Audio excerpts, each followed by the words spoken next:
Hello, everybody. This is Anna Karenina by Leo Tolstoy.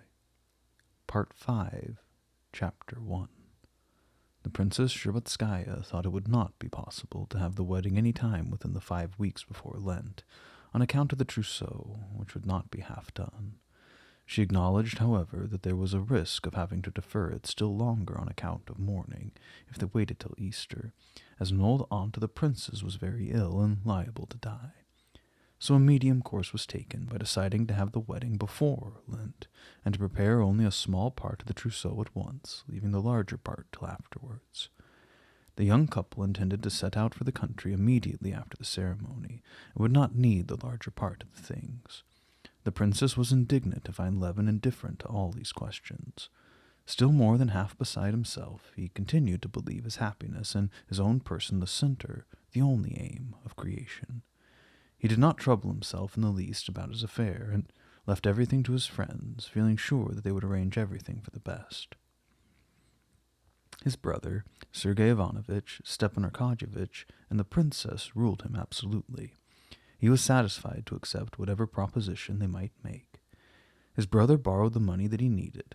The princess advised him to leave Moscow after the wedding. Stepan Arkadyevitch advised him to go abroad. He consented to everything. Make whatever plans you please, he thought. I'm happy, and whatever you may decide on, my joy will be neither greater nor less. But when he told Kitty of Stepan Arkadyevitch's suggestion, he was surprised to see that she did not approve of it, and that she had very decided plans for the future.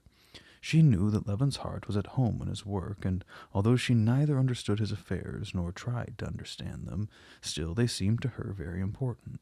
As their home would be in the country, she did not wish to go abroad where they were not going to live, but insisted on settling down in the country where their home was to be. This very firm determination surprised Levin, but it seemed to him all right, and he begged Stepan Arkadyevitch, who had excellent taste, to go to Pokrovsky and take charge of the improvements in his house. It seemed to him that that belonged to his friend's province. "By the way," said Stepan Arkadyevitch one day after his return from the country, where he had arranged everything for the young couple's reception, "have you your certificate of confession?" "No, why? He can't be married without it." Aye, cried Levin. "But it is 9 years since I've been to confession, and I haven't even thought of it." "That's good," said Stepan Arkadyevitch, laughing, "and you look on me as a nihilist. But that can't be allowed to go on. You must go to communion." "When?" "There are only 4 days more." Stepan Arkadyevitch arranged this matter as he had every other, and Levin prepared for his devotions. An unbeliever himself, he nevertheless respected the faith of others, but he found it very hard to attend and participate in all religious ceremonies.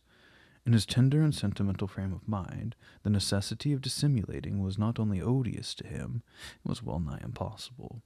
Now he would be obliged either to mock at sacred things or to lie, at the same time when his heart was bursting, when he felt the height of bliss. He felt that he could do neither. But in spite of all his efforts to persuade Stepan Arkadyevitch that there must be some other way of obtaining a certificate without being forced to confess, Stepan Arkadyevitch declared that it was impossible. "Da, what harm will it do to you? Only 2 days, and the priest is a capital, bright little old man. He'll pull his tooth without your knowing it." During the first Mass that he attended, Levin did his best to recall the strong religious impressions of his youth, when he was between 16 and 17 years old. But he found it impossible. He then tried to look upon religious forms as an ancient custom, without any real meaning, something like the habit of making calls. This also felt that he could never do. Like most of his contemporaries, Levin was completely undecided in regards to his religious views. He could not believe. He was also equally unable absolutely to disbelieve. This confusion of feelings caused him extreme pain and annoyance during the time allotted to his devotions. His conscience cried out to act without understanding was an evil and deceitful action. Not to be in too open contradiction with his convictions, he tried at first to attribute some meaning to the divine service with its different rites, but finding that he was criticizing instead of understanding, he tried not to listen, but to lose himself in his innermost thoughts, which encroached upon him during the solemn night office in the church. Mass, vespers, and evening prayers passed in this way. The next morning he rose early and came at 8 o'clock, without having eaten anything, to morning prayers and confession. The church was deserted. He saw nobody except a mendicant soldier, 2 old women, and the officiating priests. A young deacon came to meet him. His long, thin back was clearly defined in 2 halves beneath his short cassock. He approached the little table near the wall and began to read prayers. Levin, hearing him repeat in a hurried, monotonous voice, clipping his words, the refrain, "Lord, have mercy upon us," remained standing behind him, trying to keep from listening and criticizing so that his own thoughts might not be disturbed. What a charm there is about her hands, he thought, recalling the evening before, which he had spent with Kitty at the table in one corner of the drawing-room. There had been nothing exciting about their conversation. She amused herself by opening and shutting her hand as it rested on the table, all the while laughing at her childishness. He remembered how he had kissed this hand, and examined its lines. "Still have mercy upon us," thought Levin, making the sign of the cross and bowing. While he noticed the deacon's supple movements as he prostrated himself in front of him, then she took my hand and in turn examined it. "You have a famous hand," she said to me. He looked at his own hand and then at the deacon's with its stubbed fingers. "Now it'll soon be over." "No, he is beginning another prayer. Yes, he's bowing to the ground. That is the end." The deacon took the 3-ruble note, discreetly slipped into his hand, and moved quickly away, making his new boots echo over the flagstones of the empty church.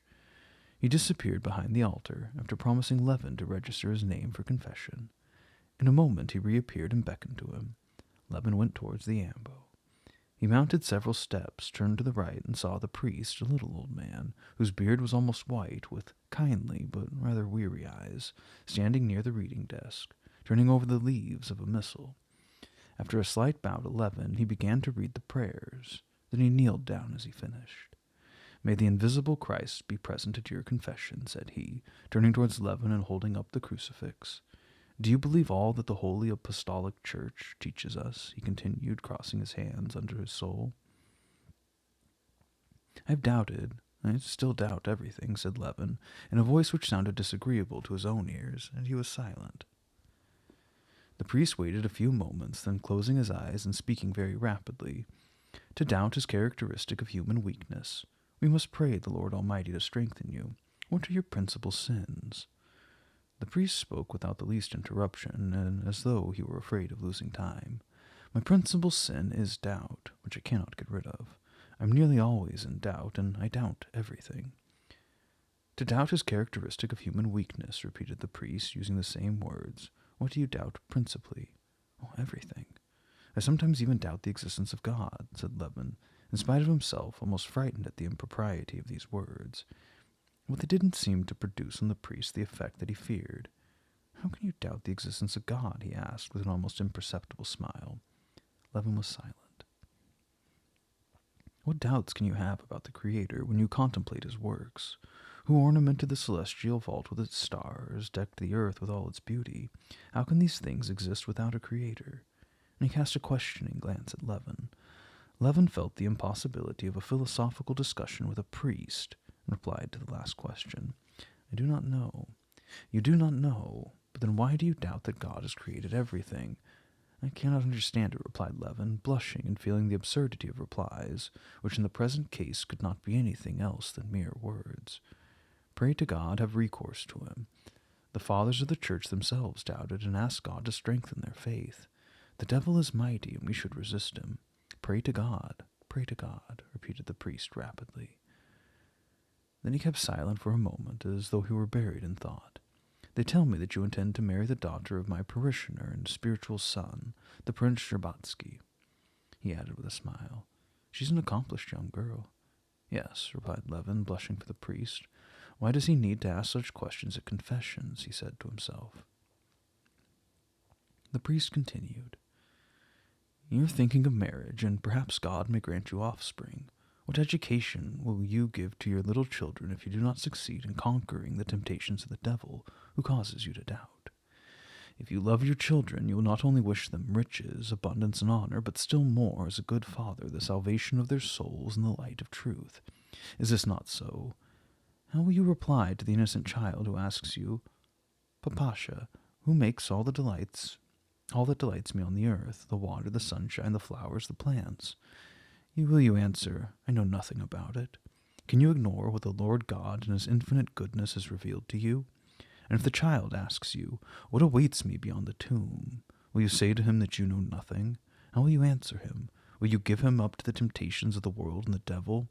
That's not right, said he, stopping, and turning his head on one side, looked at Levin out of his kindly, gentle eyes. Levin was silent, not because he was afraid this time of an unbecoming discussion, but because nobody had ever put such questions before him, and because he thought there was plenty of time to consider them before his children should be in a state to question him. "You are about to enter upon a phase of life," continued the priest, "where one may choose his path and keep to it. Pray God in his mercy to keep and sustain you, and in conclusion, may our Lord God, Jesus Christ, pardon you, my son, in his goodness and loving kindness to all mankind." And the priest, ending the formulas of absolution, took leave of him, after giving him his blessing. Levin began the day full of happiness at the thought of being free from a false situation without having been obliged to lie. Besides, he carried away from this good old monk's little sermon a vague impression that, instead of listening to absurdities, he had heard things worth the trouble of investigation. Not now, of course, he thought, but later on. Levin felt keenly at this time that there was trouble in obscure places in his soul. Concerning his religion, he was exactly where Sviazhsky and others were, whose incoherent opinions struck him disagreeably. That evening, when Levin spent with his fiancée at Dolly's, was very gay. While talking with Stepan Arkadyevitch, he said that he was like a dog being trained to jump through a hoop, which, delighted at having finally learned his lesson, wags his tail and is eager to leap over the table and through the window.